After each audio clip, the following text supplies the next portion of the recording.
nel parlare, nella condotta con i fratelli finanche insufficienti anche in quella condizione. Insufficienti sempre e difettosi, sempre in debito dinanzi al Signore. Ecco l'effetto che deve fare la parola di Dio su di noi. E spero che sia così. Se non è così, che il Signore faccia grazia a tutti noi, a me in particolare e a chiunque di voi trova riscontro in questa parola, a poter veramente, come più volte mi capita anche di precisare quanto troviamo nella sua parola, che ci dice che dobbiamo servire il Signore con timore. Non di servirlo con timore nel senso che ora decido di servirlo con timore, mentre lo stiamo servendo, serviamolo con timore. Timore di che? Timore di non farci, di fare, mentre lo stiamo servendo, di fare danno, di non essere di utilità, di sostegno, di incoraggiamento, di mancarci quella parola sincera, semplice, che in quel momento dovrebbe conferire grazia a chi ci ascolta. Il timore di venir bene, il timore di non essere in condizione di fare alcunché di buono. Questo timore mentre serviamo il Signore. E se poi avremo opportunità di gioire, dobbiamo gioire anche, lì ci dice anche questa parola che ci viene dal Signore. E come Gesù ha raccomandato, di non lasciarci prendere di quei facili entusiasmi tante volte. Non rallegratevi perché i demoni vi sono sottoposti, ma rallegratevi perché i vostri nomi sono scritti nel libro della vita.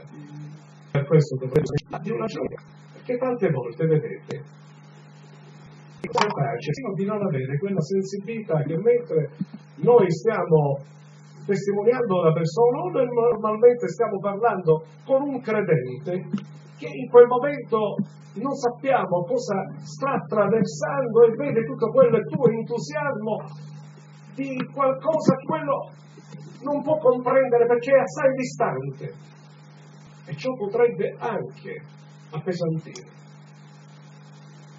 Quello che edifica sempre è il fatto che siamo stati salvati per grazia. Ecco perché dice, è una grazia dell'Eterno che non siamo stati in terra distrutti. È stata menzionata questa parola anche poc'anzi. E perciò abbiamo rallegrarci in Cristo Gesù, di gioire alla sua presenza, in piena libertà, qui insieme nel nome di Gesù Cristo.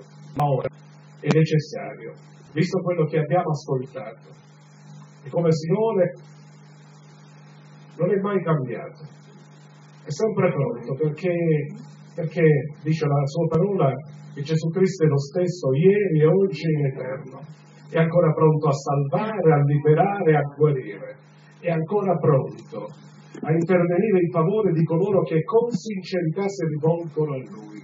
Mentre il fratello testimoniava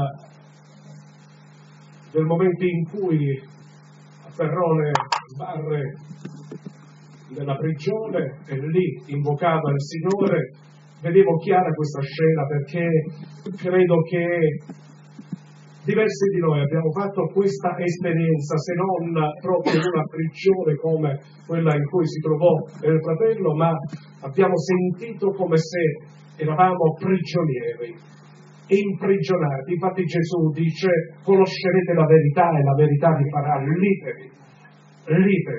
Allora è questa a noi ci chiede spesso la verità. E allora ecco, se ci sono delle sbarre, se ci sono delle catene, sappi che il Signore anche in questa mattina è pronto a spezzare quelle catene.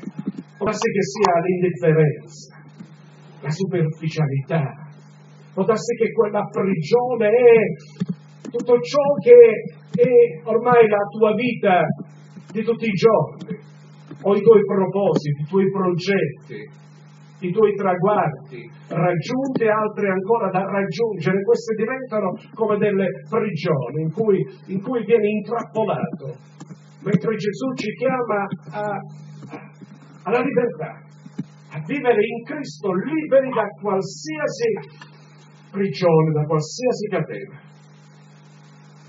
Prima di pregare voglio appunto meglio far comprendere questa parola, che tanto cara è ancora al mio cuore, di quella parabola che Gesù narra quando dice: a che paragonerò io?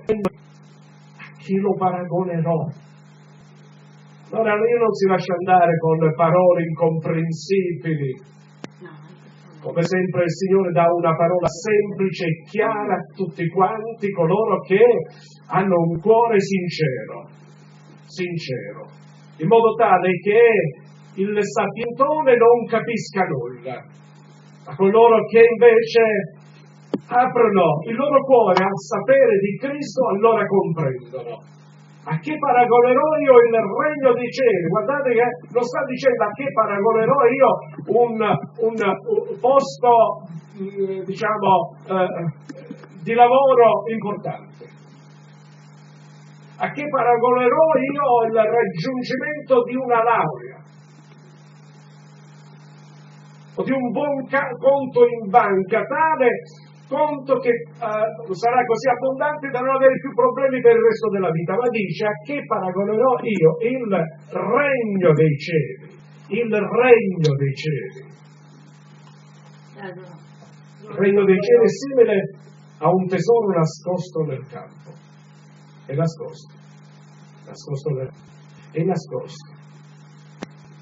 nella sagra, è nascosto. Quanto possa ascoltare, ma è nascosto, sappi che è nascosto. Sai quante persone provano a leggere e chiudono di nuovo, non ci capisco niente. Guerre, Dio è un Dio di vendetta, odia, ordinava le guerre. No, è un tesoro. Il regno è simile a un tesoro nascosto nel campo. E in campo lo sai, ci narra quanto vuoi, come vuoi.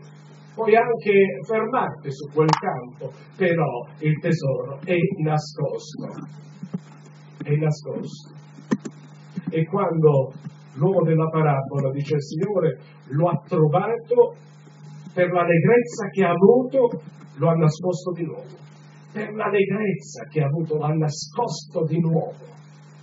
Per fare una cosa, per andare e vendere tutto quello che aveva, fine di poter comprare il campo, quel campo dove è nascosto quel tesoro. Vedi come c'è questo rapporto fra ciò che tu possiedi e ciò che hai dato nascosto nel campo. C'è questo rapporto, che l'uno esclude l'altro. Se tu ti tieni anche quello che tu possiedi, allora quel tesoro non potrà mai essere tuo, perché non potrai comprare il campo. Non potrai comprare. Il campo potrai comprarlo soltanto se tu venderai quello che possiedi.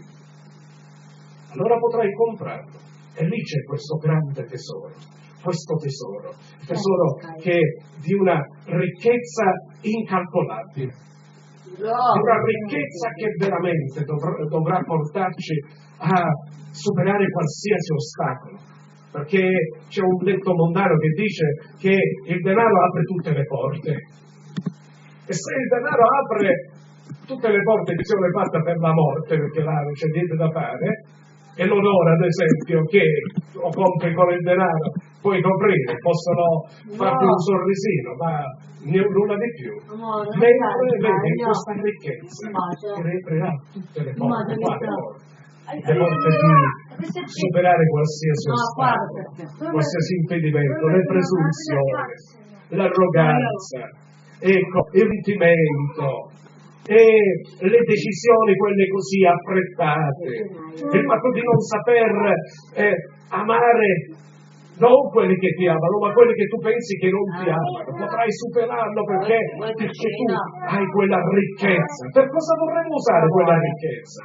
Vogliamo usarla quando siamo malati e chiediamo al Signore, guariscimi Signore, ma questo può farlo anche chi non sa neppure che esiste un campo dove potrebbe esserci un tesoro nascosto. Chiunque sa farlo e può farlo. Allora per cosa usare queste ricchezze? Per cosa? Se non pure per poter avere una piena comunione con il Signore, ogni istante, ogni momento. E tante volte succede, come appunto troviamo scritto nella sua parola, che ecco, in pieno mezzo di